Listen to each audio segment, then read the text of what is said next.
We're going to look at the graphs of these trig functions and we're going to see how we can transform them.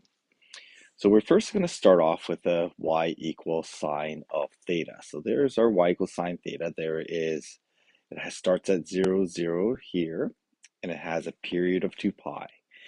It looks like it goes up 1 and down 1. So when we transform this, when we use that 0.5 multiplier at the front, what ends up happening is we end up with that 0, 0 point staying the same. And we're going to go up to 0.5 at 90 degrees. So at pi over 2, sine of pi over 2 is 1 times 0.5 is going to be y value of 0.5. At pi, sine is 0, so 0.5 times 0 is 0. At 3 pi over 2, the y value is going to be negative 1 times 0.5. We get a negative 1 y value. Okay, and then we go back down to 2 pi. So our graph then looks like this. Looks like this. And what ends up happening is there is a horizontal compression of 0.5, sorry, a vertical compression of 0.5 on the original blue graph.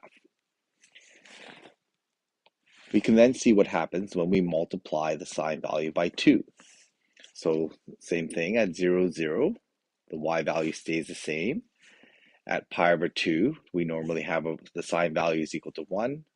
We multiply that by 2, and we end up with a sine value of 2, a y value of 2 at pi over 2.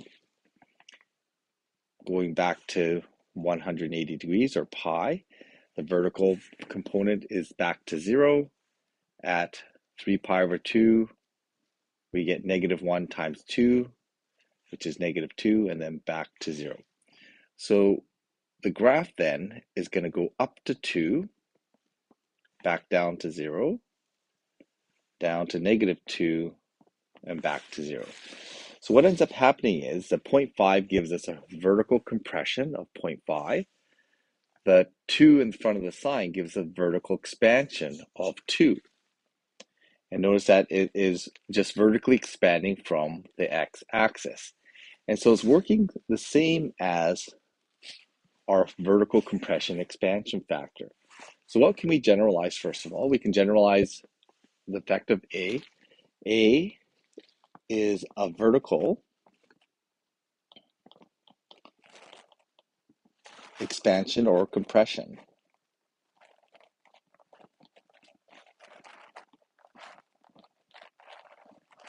Okay, so it's a compression when A is greater than 1. It's a compression when the A value is less than 1.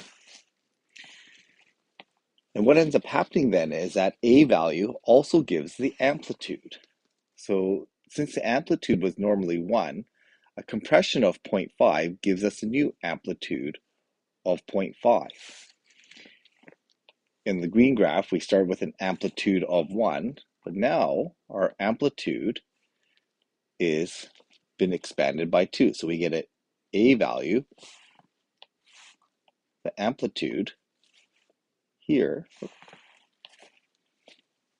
the amplitude is equal to 2. And so the A value essentially gives a vertical expansion compression. It works exactly like the A value when we have our y equals A f of x. It's a vertical expansion compression coefficient.